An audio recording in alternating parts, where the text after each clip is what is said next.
Louisiana All-American Sports Show. Louisiana All-American Sports Show. Louisiana All-American Sports Show. Louisiana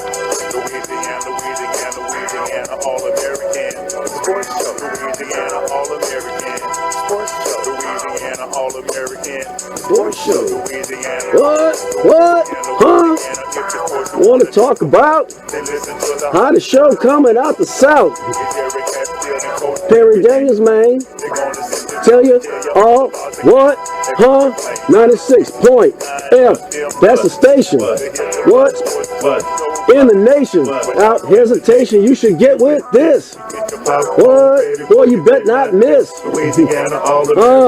Sports show. What? Sports show.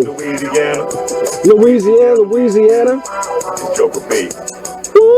I'm just so fresh, so clean. Good morning, Baton Rouge, and welcome to another edition of the Louisiana All-American Sports Show. It is Saturday, May 21st, 2016, and you're locked into the 21st edition in the year 2016 of the Louisiana All-American Sports Show. Good morning, this is Eric Hatfield. And I'm Gerard Piper, a.k.a. Joker P.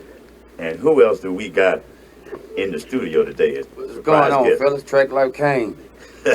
Track like Kane. Legends. I love to be with legends, man. Well, you with two now, so you know. We got Joker P. Kane and Eric Hatfield. Then Coach Perry Daniels is out today. He's got his hands tied in the nation's capital. But hey, we're going to keep the train rolling like we do every single week here on the Louisiana All-American Sports Show. Coaches, I want to give our condolences to Coach Perry Daniels. He's actually in St. Louis. He had to go take care of family matters. Yeah, family matters and a funeral. And I noticed it made me think about when you had to go and attend the funeral here in a few weeks ago, and so we just want to give out good vibration, absolutely, and good energy, man. It's been a lot of transitioning going on here, right? Not only within our own families, but here on the streets and and nationally, with Prince and just different people. So it just kind of hit me today that I'm just putting out blessings for everyone. Absolutely, no Joker. It's fine. I may keep it real short on this topic, but I mean, it's like as a younger adult or a younger person, you always hear about adults going to funerals all the time, and it's kind of one of those things. As a younger person, I just thought it was something that grown-ups do or something that older adults did. But the truth is as I've gotten older and gone to find the frequency of funeral attendance getting a little greater with each passing year, it really does take a little piece out of you. It starts off with maybe a peer who you might have been fond of, maybe weren't so close to, or this, from my case last week, it was the mother of a friend who I consider just like a brother, someone's mom that's close to me, and it's like a little piece of you, even if it might not have been your immediate family or your immediate friends, it's still a little piece of you, kind of dies off with that person, and it's one of those things. I mean, so I don't know if Perry's listening or not. I'm sure he has bigger fish to fry right now, but we're definitely, like you said, good vibrations going out that way, and it's like I said, as my perspective changes as it gets older, I know it's a difficult thing. Yeah, boy.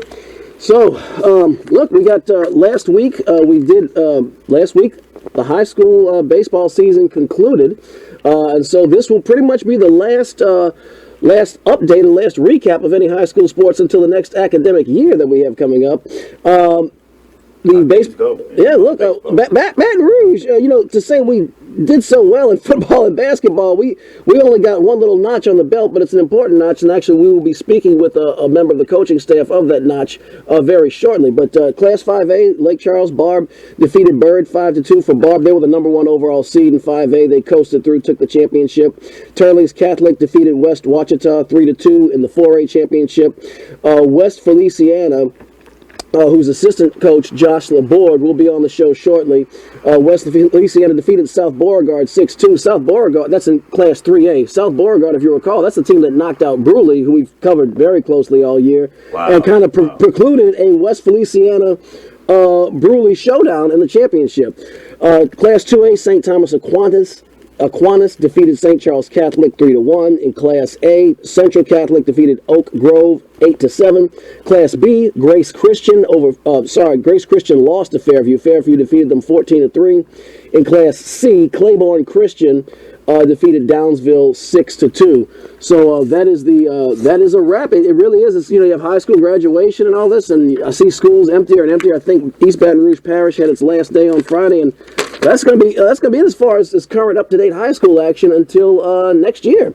So how do you think this the high school overall season went this year? As far as now, I bet you that's. Hang on one second. Pick that up, and if that's Coach. Oh, sorry about that, folks. We I'm gonna keep it going. So yeah, we had look, this high school season. I guess we always look at things from our own point of view. You have 64 parishes in the state. You have countless high schools in the state. So we always look at, I guess, I'm going to give it from our perspective, which was largely a Baton Rouge-oriented perspective. Now, that being said, we think we got a caller. All right, and we do have our guest on the line.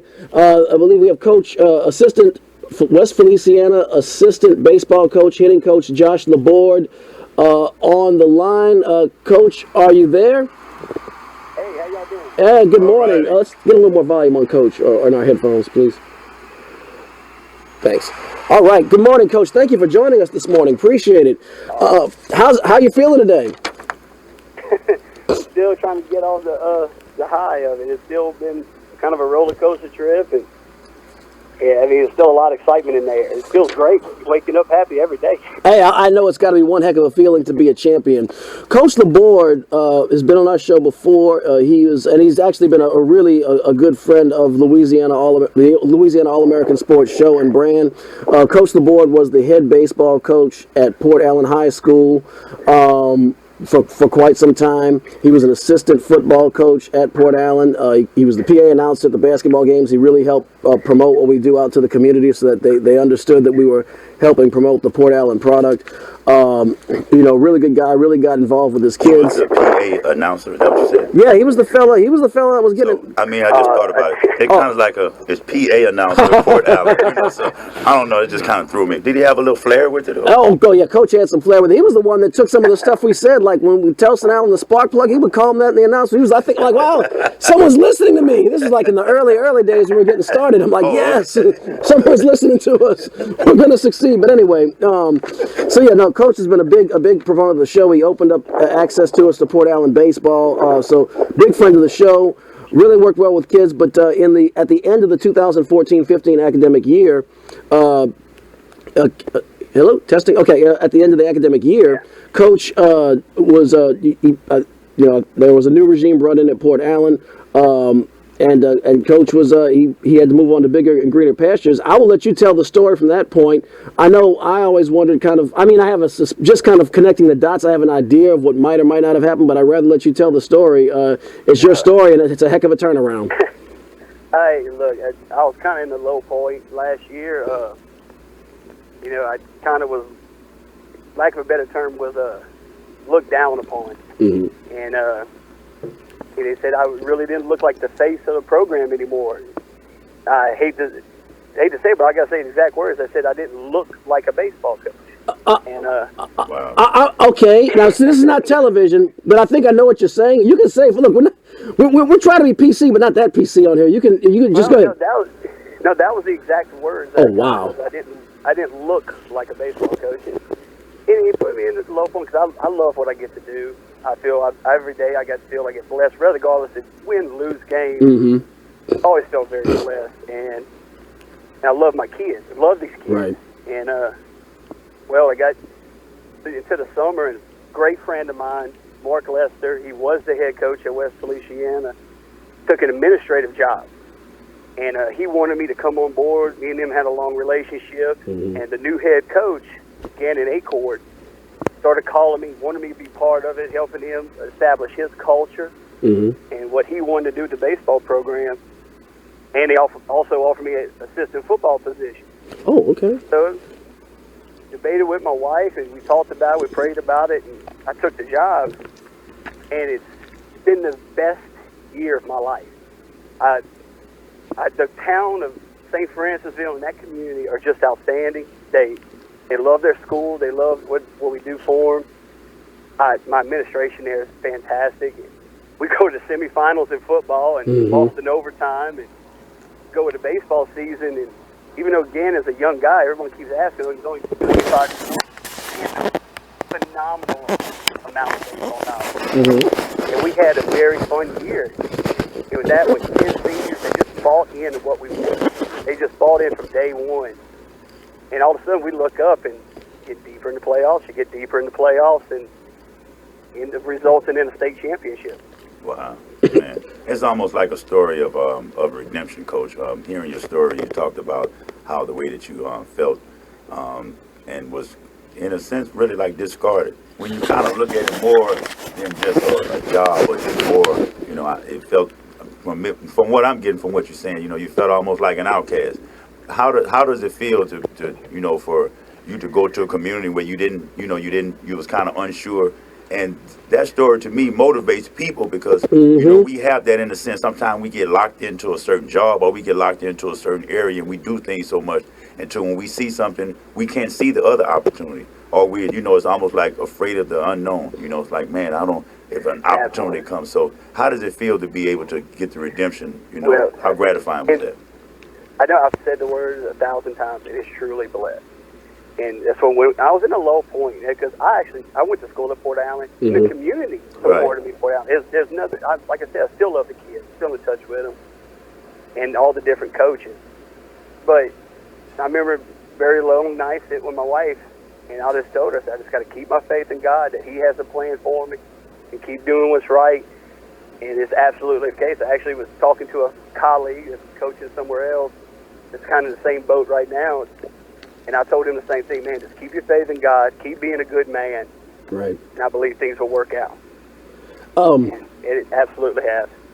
Coach, I speculated, you know, yeah, absolutely. You got that right. That's, I don't get, I don't have too much pause during phone interviews, but I actually had to pause for a second there. That's more than I expected. I had speculated for a while. My speculation, Coach, did the change of football coaches have anything to do with it at all? That was part of my speculation. It had a little bit to do with the new head football coach. It wasn't nothing with him. I understand. When you have a change of regime as head coach, he wants to bring in his guys. Right. Absolutely understand that. When it came with baseball, it was more of an administrative deal. And they felt their way, and I feel mine. And everybody has their entitlement to their opinion. Sure. So, hey, I just told them I respectfully disagree, and I moved on. Well, so Coach, give us some stories about the journey of the season. I mean, so you get to West Feliciana, this new place, and I mean, this really sounds like the kind of stuff that a little 30-minute inspirational mini show can be made out of, you know? 30 or something. Yeah. It's really been just outstanding. I said we had kids that just bought into what we wanted them to do. Coach Acorn's motto for the year was a 1PW, which stands for one pitch warrior. Basically means no matter what happens, we're going to battle everything we got for one pitch. And when that pitch is over, we move on to the next pitch. So regardless, no matter what happens, bad call, home run, good or bad, we're going to move on to the next pitch. And the kids just bought in. And it really showed, I don't know if y'all heard the story, but in the quarterfinals, we had to travel to St. Louis Catholic. Yes, yeah, And I followed that. We lost the first game. We were actually winning 3-2 in the seventh, and they got some clutch hits. They're a good team, and they beat us.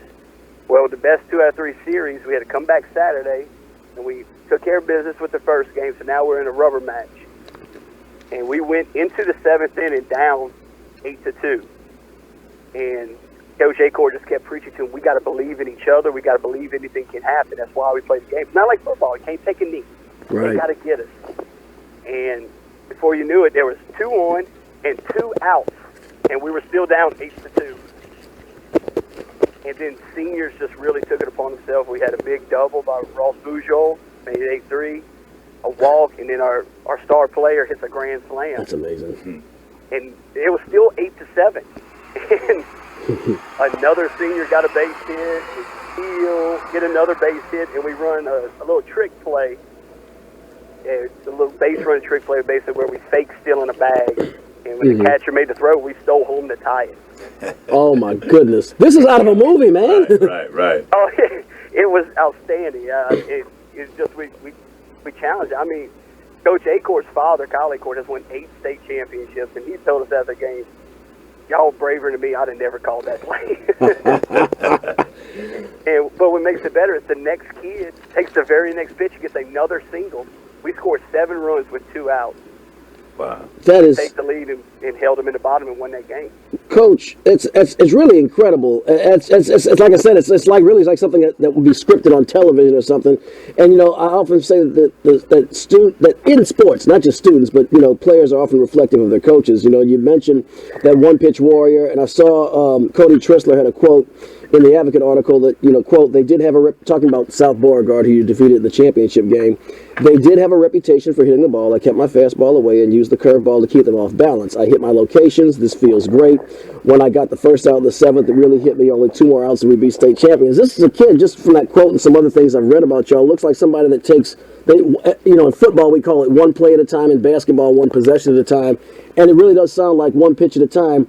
When you start to see that come to fruition, when you see the students buying into what you and the head coach are preaching, and you see it starting to work and starting to bear fruit, what is that like? And I know there are other coaches that listen, and some are in different stages of their career. So if you could just talk about that a little bit.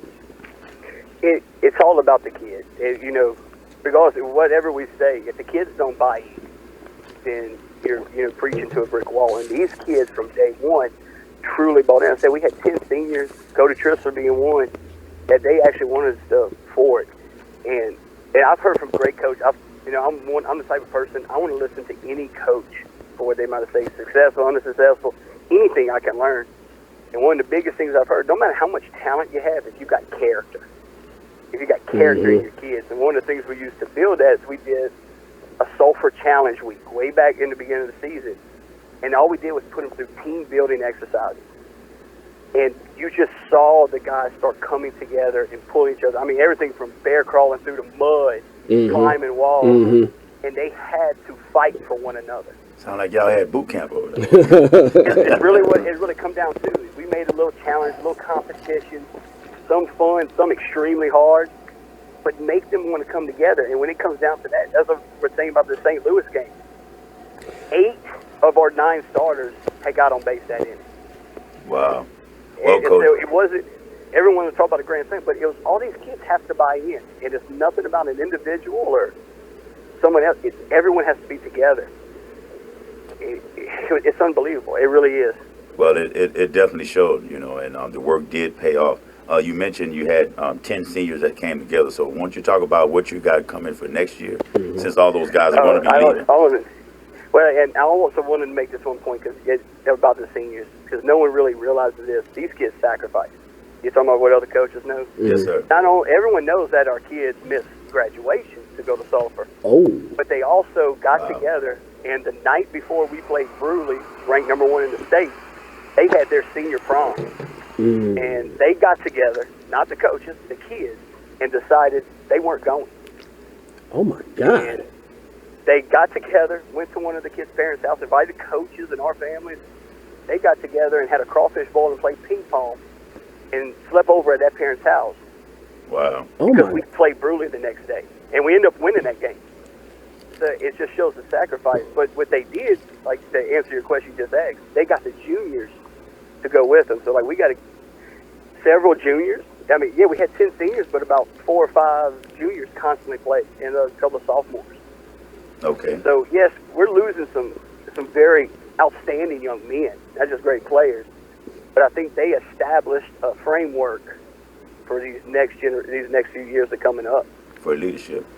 Absolutely. And Coach, I guess I'll ask. This is my final question on this one topic. And we'd like you to, if you can, I don't know what your morning schedule is like, but if you can, you're welcome to be one of the guys and stay with us. I know you have a very broad interest in all manner of sport, not just baseball. So you are welcome to stay with us and comment and be one of the guys today. But my last comment on West Feliciana, unless Kane has any questions. You guys, what's next for you? You were a head baseball coach for a very long time. You go over to West Feliciana. You obviously have some success, but there's a very young man there, so he ain't going anywhere anytime soon. What are your intermediate term goals? Are you looking for another head coaching position? Do you want to kind of stay put? I am so happy where I'm at. I actually we had our end of the year faculty gathering yesterday, and I told my principal I could not be happier where I am right now. Now, does that mean it may change one day? Who knows? Like I said, I'll let God open doors for me. I'm very happy. I'm actually, which is funny, you talk about I'm actually standing outside of a baseball field right now because I coach an AAU tournament team. Oh, bless your heart. So we're actually practicing that right now to get ready for our summer. Wow. I'm watching the field off to the side right now, and we're gonna get into summer football, and I'm just enjoying the ride right now. Work my tail off for Coach Acorn baseball and Coach Odom in football, and help us win in any way we can. Well, Coach, I'm assuming you're dropping off then because you got because you have your activity. Yeah. Okay. Well, look. Yeah. Coach, first of all, thanks so much for joining us this morning. We really appreciate it. This was a better story than I expected. I mean, when I followed you, we stayed in touch for a while. So I mean, I knew a little bit of your journey, but I hadn't spoken to you since Port Allen, so I knew this would be a really good story. Inspiration. This was actually exceeded expectations. So thank you so much for taking time out of your day. Yeah, for joining us. Thank y'all for having me on. Thank y'all for what y'all do with the high school sports. These kids, it's all goes to the kids. Absolutely. That's what's up. That's why we do it. Coach, thanks. Thank you so much. Thank y'all.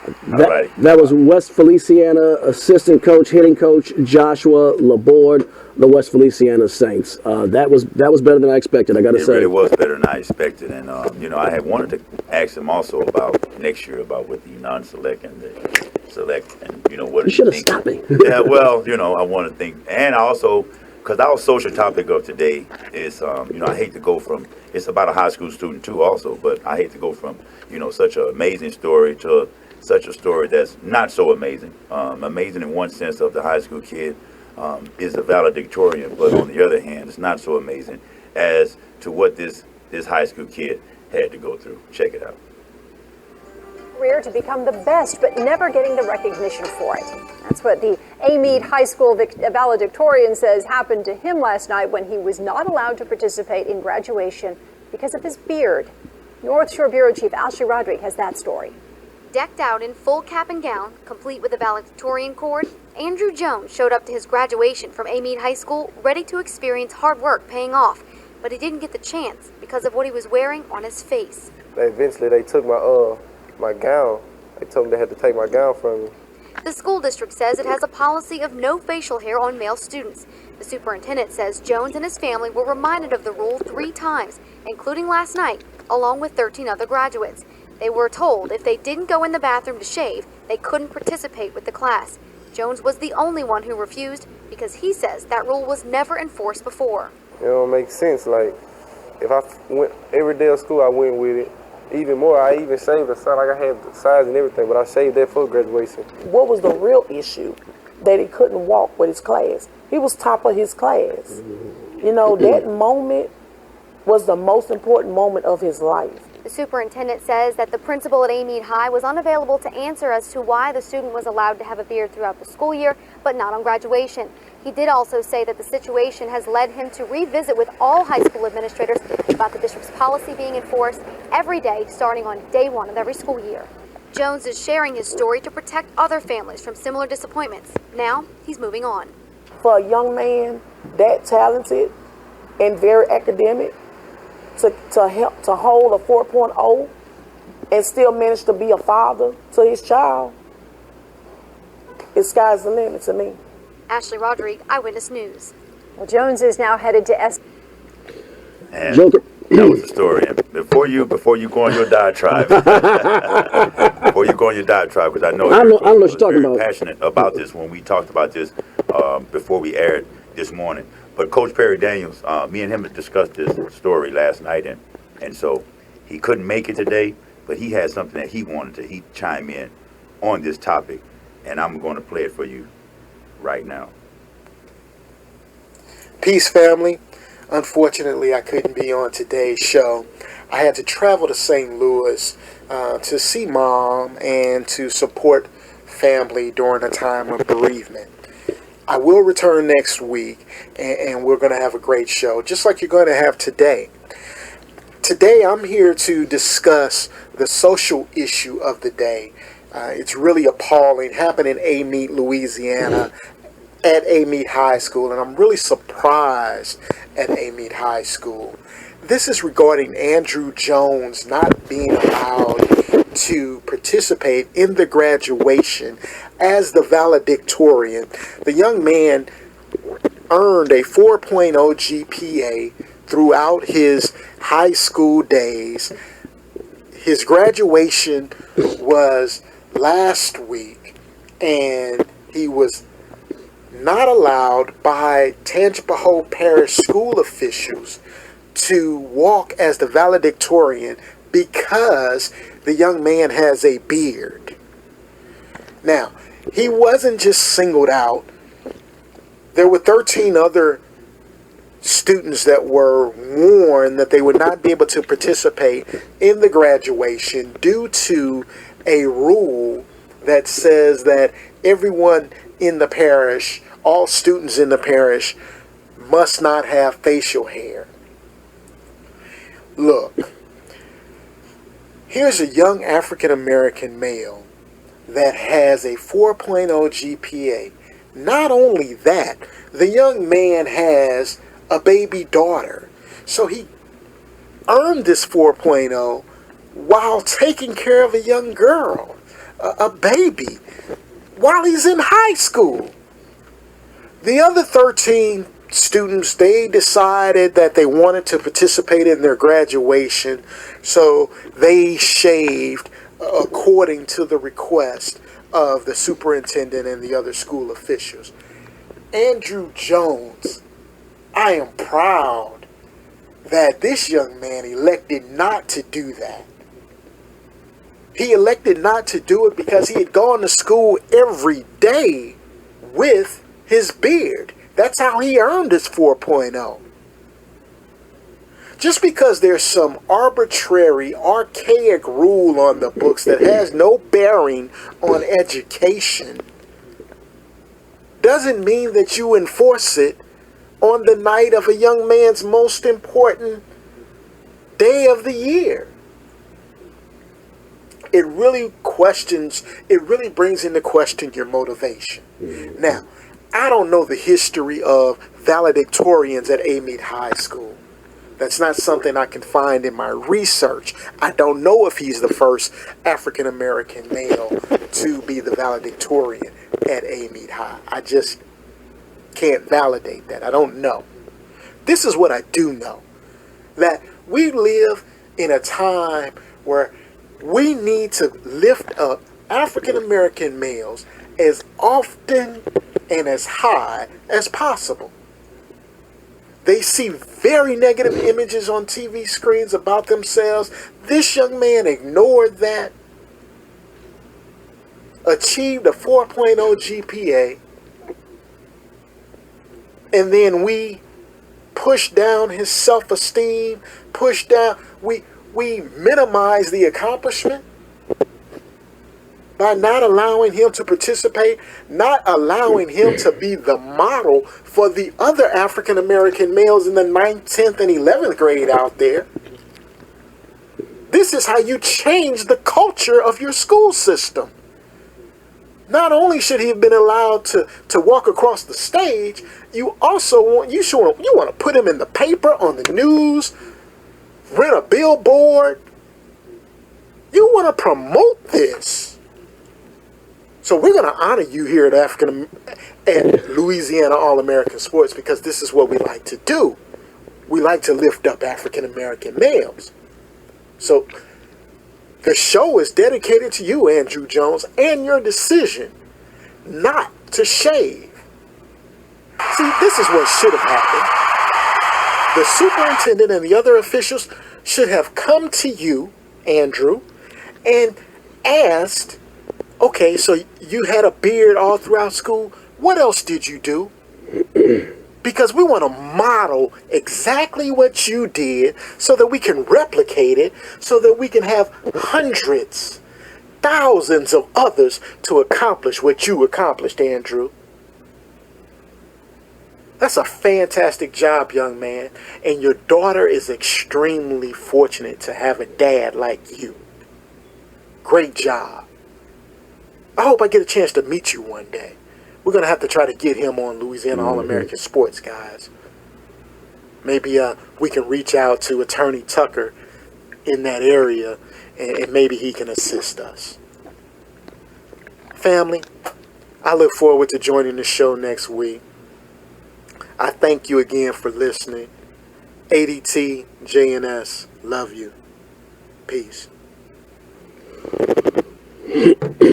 Peace out. I think pretty much Coach said it all on that one. I mean, it's a few things that I can kind of piggyback on when we talk about this and my thoughts on the situation. But he pretty much hit all of the points that I was going to make.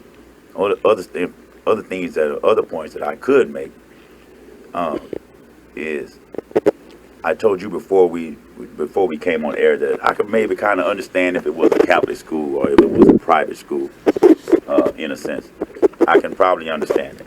I'm not saying I would agree with it, but I can kind of understand. But this is a public school. You know, this is tangible whole parish. You know, to me, it's almost like school systems are actually trying to reach beyond the school and tell you how to reach inside your house and telling you, well, now this is what you should wear. You should shave this way. You should do this. You know what I mean? It's like you're going too far now. I can understand maybe in the past it was that way, but also in the past women wore skirts that was below their knees, and that was a rule. You know what I mean? But as time changed, and you know, if a rule is stupid, it should go. And bottom line, but when you say, oh, it's always been the rule. It's always been that way. You know what I mean? It used to be that way with water fountains. You know, when we had segregation, we had, you know, people had to eat in the back on this side of the restaurant or go through the back and stuff like that. But you can always say, hey, that was a rule. You know what I mean? Just because it was a rule don't make it right. And when you're talking about high school students, is, you know, you're taking away. I like when he said that, you know, for something so trivial, you know, you're going to stick to your gun. This is the valedictorian. And now that at the end of that article, Andrew Jones said that he don't want to have nothing to do with Amite High School anymore. Now, this is a guy that's going to probably go out to an Ivy League school or maybe go to a nice college, graduate. Of course, you know he's a smart guy. Right. He's 4.0 valedictorian. He's going to be somebody. He's going to be somebody. And so now you're outcasting someone who could come back, bring something into your community of Amite, someone who can represent Amite High School, you know, an alumnus of one you want, but you're pushing him away because of a beard, because of I'm going to stand on, we're not going to let him. We don't care if he ends the valedictorian. Yeah, see, you're going to cover that beard, right? I'm sure they didn't say it like that, but yeah. And it's like, what Coach said, it's like, it questions your motivation. And so, you know, that's pretty much it. What you got there? I just made sure the program delay manager was right, that red dump button, just in case I slip. That's right. Just in case. I'm going to try not to. But this is outrageous. First of all, I don't even know where to start. First of all, let me just try to start from the cool, and I'll heat up a little bit. First of all, if this kid really wanted to be a rabble rouser, he has some cause for legal action, because he and those other students were probably wearing their beards all year long. They were probably taken aback when they were told to shave them. Personally, I wish I had a little facial hair in high school, but knowing myself, you know, I probably would have caved too. I probably would have shaved because I wanted to walk. But you know, this kid had the fortitude, lack of a better term, to stand up there and say, no, this is not right. This is malarkey. This is BS. You know, I'm like, you know, it's standing on this principle, which is kind of how guys get to be at the head of the class, get to be at the head of society, because they don't bend for foolishness. Second of all, you know, you do have to question the motivation of them singling this student out. I mean, it just, the optics look really bad, and I've often found where there's smoke, there's fire. Now, I'm sure people on the other side of that argument would say, oh, you're reaching and trying to put something racial into this, but you know what, it's not, if it were an isolated incident, that's one thing, but it's kind of a societal pattern that we see over and over and over again. I'm tired of it. I mean, I'm really tired. This is so stupid and so trivial, and it's another example of just a little ding on someone's self-esteem, on somebody's pride, on who somebody is over foolishness. But okay, great, you stopped me, woman. This guy becomes a doctor and starts curing cancer, you know, and donates his money to to some high school in Hammond or someplace else in the parish. I'm kind of going all over the place, but yeah, you know, but doesn't have anything to do with you is the point. You know, you can worry about that then. They probably are too stupid to care or too oblivious to realize what they're letting go. Perry hit the nail on the head with they should promote this kid, so I'm not going to beat that drum anymore, but that was what I'd spoken about before the show. Yeah, that really made me go off on a tangent. And finally, you know, it's you talk about rules. It seems to me they're arbitrarily pulling this rule up, because it seems like these students had their facial hair all year long. It's kind of the norm. You know, guess what? A lot of males, probably most males, I just wasn't fortunate enough to be one of them. When you're 16, 17, 18 years old, you're going to grow facial hair. I saw it. The young man had, it was very neat. It wasn't all grisly and gross and all over the place unkempt. You know, he had dreads. I could almost kind of see that rubbing people in that part of the state the wrong way. But then they say anything about the dreads. You know, that's kind of, I guess, out there. Men with long hair. I mean, that was a rule when I was in high school about men had to cut their hair. This is a very nice, he didn't neat have little, like a Rick Ross beard. Right, You know what I mean? right. That wasn't a, and that's why it was just like, what is your motivation behind His it? motivation. Their motivation was okay, I'm on the radio, to test willpower and to show that this kid was going to bow down to them. But it's really their loss because look, Amite is a tiny little town. It's been declining and depreciating and shrinking for decades, as has Tangipahoa Parish, and he's going to be somebody, and they're going to continue to be where they are, why they are, for this being part of the reason. And another example of why I like what we're going as a society for as the media and for as social media and stuff like that, because now this is a story.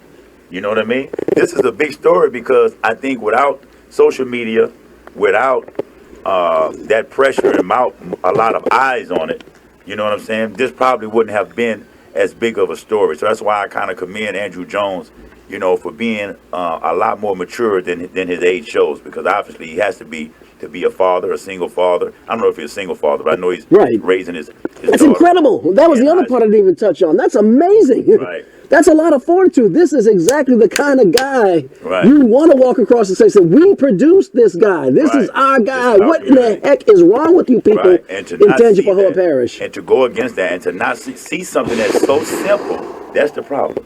See, to not see something that this is wrong, to recognize that it's wrong and to come up with excuses about this and that, that's the whole problem right there. Well, we've had the rule on the books for years, and that's just stop. And that's why the people now, and that's why young people right now are rejecting so much and are so rebellious, because there's certain things that are common sense, and it's like you're spitting in our face and telling us it's raining. You know what I mean? Right. It's like, so that's the problem. Not being able to recognize that it is a problem, and that's what you're doing, and that's the problem. But Joke, I'm not that young. I'm in we're all in our 40s, so I mean, okay, I'm sorry. All right.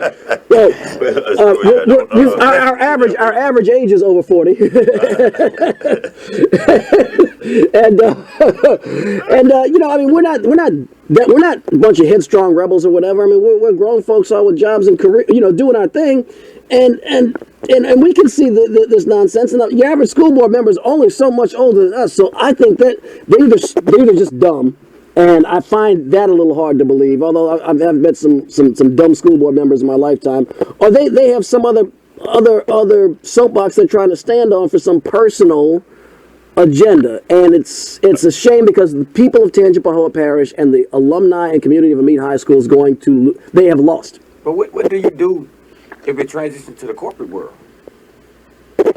What do you do? Do he keep that stand? Do he tell them, no, I'm not shaving my beard? You got to pick your battles. It's a little different when you go to, corporate world. You're now employed for someone. You work for them. So, it's different when I'm going to school every day and, educated. And he made a good point. He said, I was wearing the beard every day. Yeah. So now they want to go try to amend the rule now to make it where you can't from the first day of school. Because it's not fair. How can you say, I come to school every day with the beard, and that's not against the rules. Right. But at the graduation, it's against the rules. Right. That doesn't make, and that's another thing, that doesn't make sense. You know what I mean? How is it okay for me to come to school every day to get to 4.0?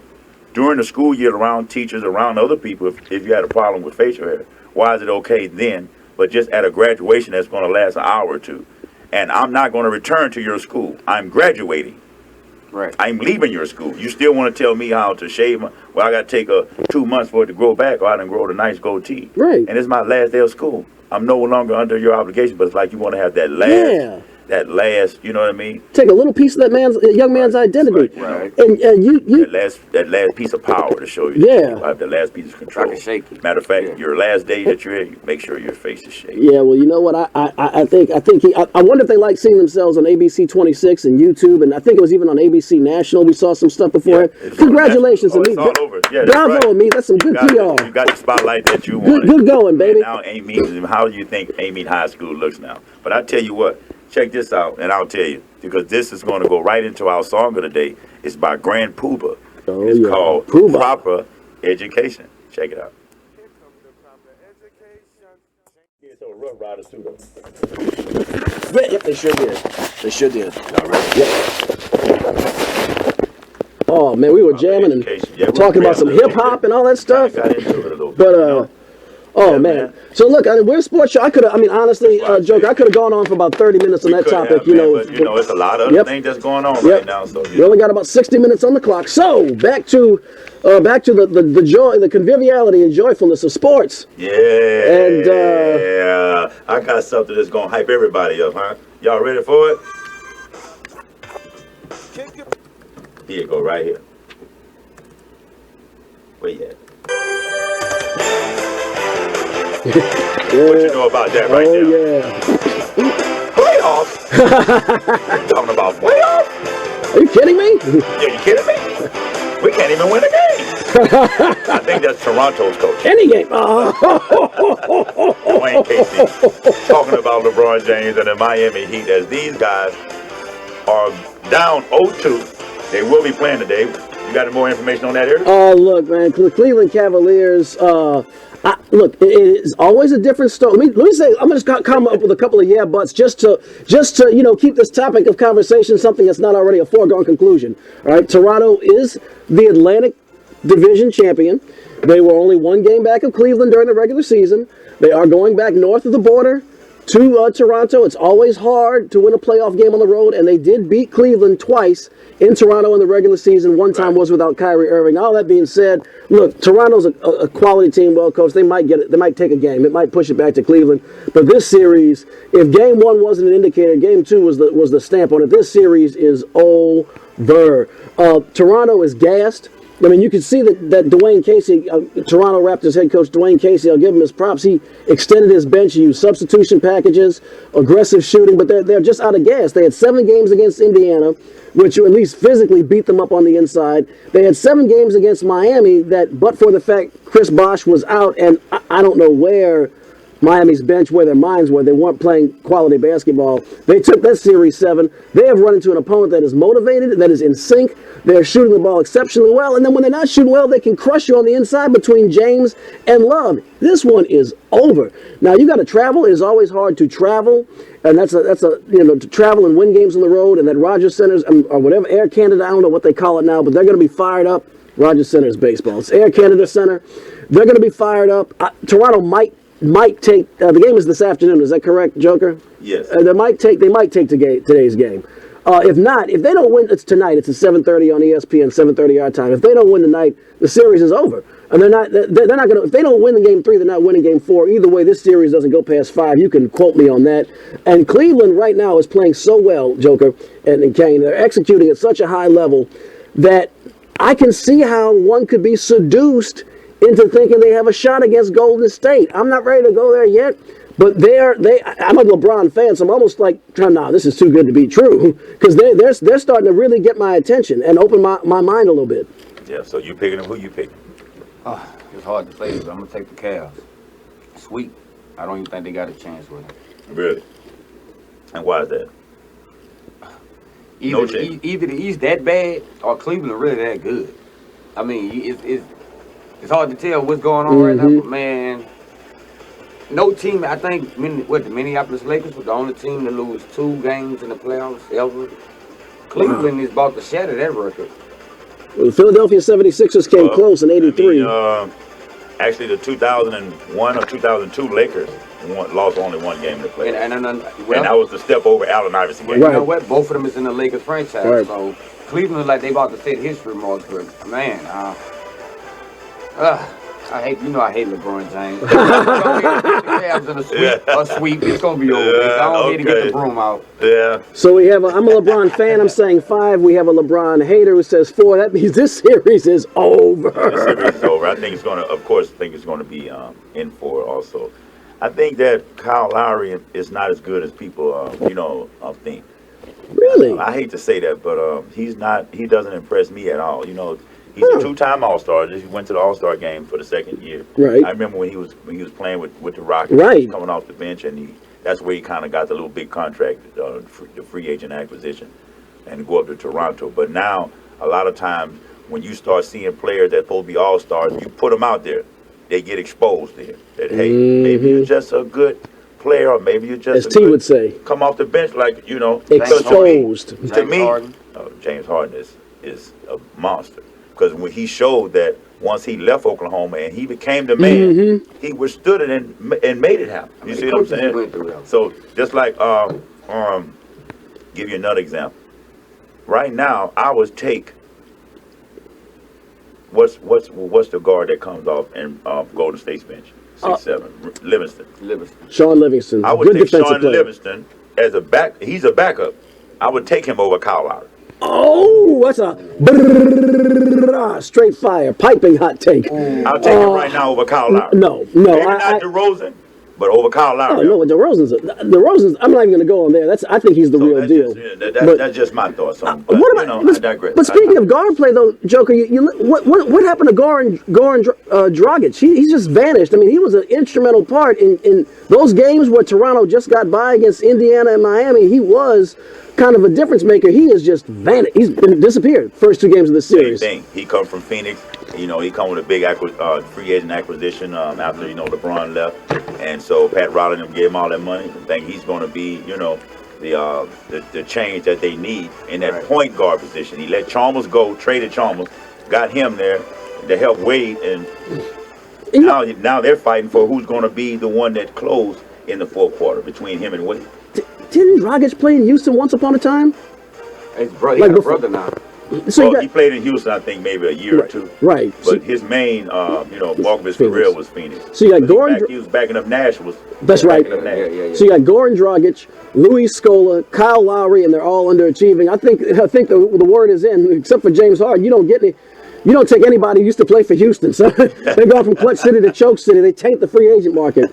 So that series, are we ready to hit the Western Conference Series, Joker? Yeah, we can do the Western Conference Series. So that's where the firepower is. Before we get to the Western Conference Series, I wanted to mention, because we didn't mention last time we was here, man, and I apologize to my equestrian fans out there, to my horse racing fans. I'm a horse racing fan. I have been to the Derby before. I used to live in Louisville, Kentucky. I lived in Indianapolis, Indiana. So I know all about the Derby, and I know how big it is up there during May. And forgive me, just as me personally, Joker Pete, forgive me for not bringing up the Kentucky Derby and the horse Nyquist. He's going to be going for the second leg of the Triple Crown. I wish I had the sound of the horse. I can only, what is it, turkey? But anyway, he's going on his second leg of for the Triple Crown at the Preakness today, and that's in Baltimore. The Preakness, I want to say, I remember, the Preakness is in Baltimore, and so we're going to be on the lookout. This is going to be a great event. Me and Eric was just talking about this, how American Pharoah won the Triple Crown last year, something that hadn't been done since I think 1964 or something like that. 77. Was it 77? Mm-hmm. Since 1977, and so American Pharoah was the first horse to do that.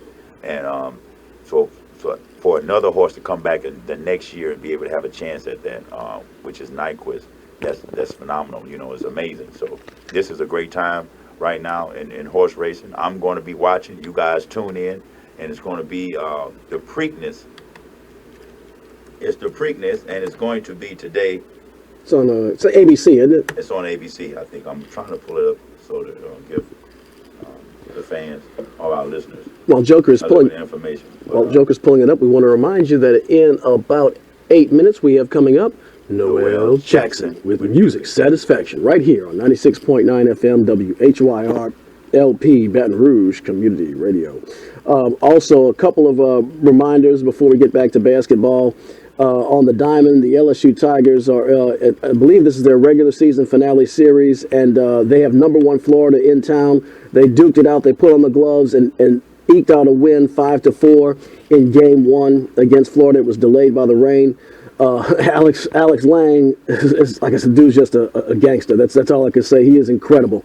And you got a team like Florida that can mash it out of the park, has destroyed people all year, and he held them in check just enough. And Kramer Robertson, the shortstop, did hit the RBI single in the bottom of the 8th to put LSU up for good. Game 2 picks up today, and that is going to be at, I want to say, here we go. It's going to be on ESPN Watch ESPN and the Watch ESPN app. That game is underway right now. Strike that. That game is under. That was game one. I botched that. It's today at 3:30 our time on ESPNU and on 98.1 FM on the radio. That game is going to be, like I said, a battle royale. LSU, Florida, #1 chance for LSU to secure a regional.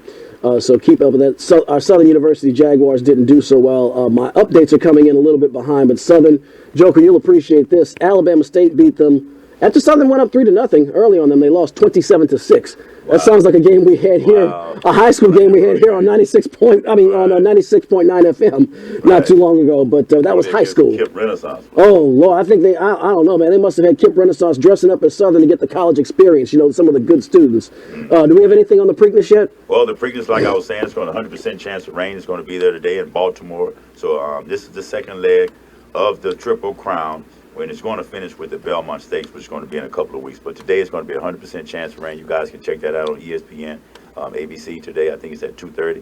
And so we'll be in. So now on to the big things. Let's get it, baby. Western Conference Final. So we got. I was waiting for the hype. There we go. See, I started out with the NBC. NBA, if you notice. Yeah. Now I'm doing the TNT. Which one you think is the better? NBA. I mean NBC. It's too bad they don't, except during the Olympics, you don't see basketball on NBC anymore. Because when I hear that song, that's like the Pavlovian dog. You know, when the dog sees a steak, he starts to salivate. When I hear that song, it's not only basketball, it's real basketball. You know. Well, we got real basketball now between Oklahoma City Thunder and the Golden State Warriors. Man, it's a battle. It's 1-1. And Game 3 is, man, why do they take such long breaks now between games? Television. It's television, man. It's TV. You know? And they have to travel. I mean, that's good. I think there should be a break for travel, but it's TV. I mean, if Toronto does win today, then I'm going to be a conspiracy theorist. I'm going to be like, well, they're trying to stretch games here to make it more ratings. But anyway, that's another subject. On to the Golden State Warriors. I'm going to make my bold prediction. I'm going to come out. I've told Track Like Kane this. We've been talking about this off air. I picked Oklahoma City to beat San Antonio Spurs. I also picked Golden State Warriors to beat the Oklahoma City Thunder. Oklahoma Thunder came out and won Game 1, which was a surprise to me. Mm-hmm. But by them doing that, I said, immediately after Game 1, this is what I said. Oklahoma City will not win another game. Ooh. All they done was woke up the beast. They woke up the beast. Golden State showed them head-to-head when we really concentrate, we really play, and you guys really concentrate, and you play, we can blow y'all out. We can do it really when we on our game. You know what I'm saying? The first game they kind of took, they thought it was going to be a little bit too easy, and I think they woke them up. And they even smiled at the game very much and said, hey, man, we never been here before. They've never lost back-to-back games the whole season. Right. Now, Oklahoma City, that's my bold prediction. It will be over with 3 more games.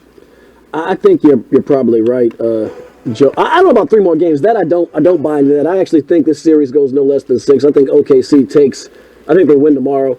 I do think, because Oklahoma City is a tough place to play, man. When that crowd is, you've seen that crowd. That's like a 6th man on the court. Yes, and Durant and Westbrook are playing solid basketball. I think for Game 2, the pressure. It is pressure.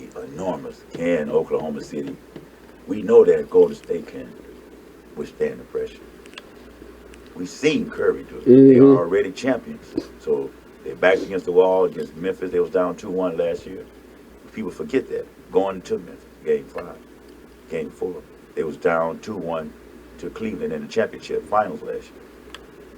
They was down where they had to win to get in 73 games this year. Every challenge they met, they are a really solid team. Oklahoma has all of the talent athletically wise and at every position.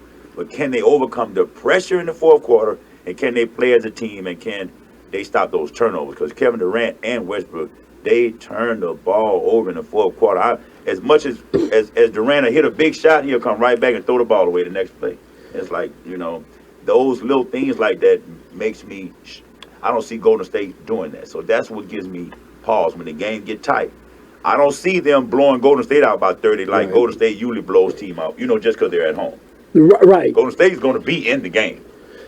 I don't see them get blown out by 20. I think that... Maybe I could be wrong. Look, Joke, I'm kind of following your lead a little bit. With that Oklahoma City, I'm not ready to write them off yet. I don't think they have enough to win this series still, but I do think Boy, they get that crowd behind them, man. I'll tell you, they're a different kind of team. And Golden State's going into hostile territory. What I do think, though, is when Steph, I just think Golden State has too much firepower.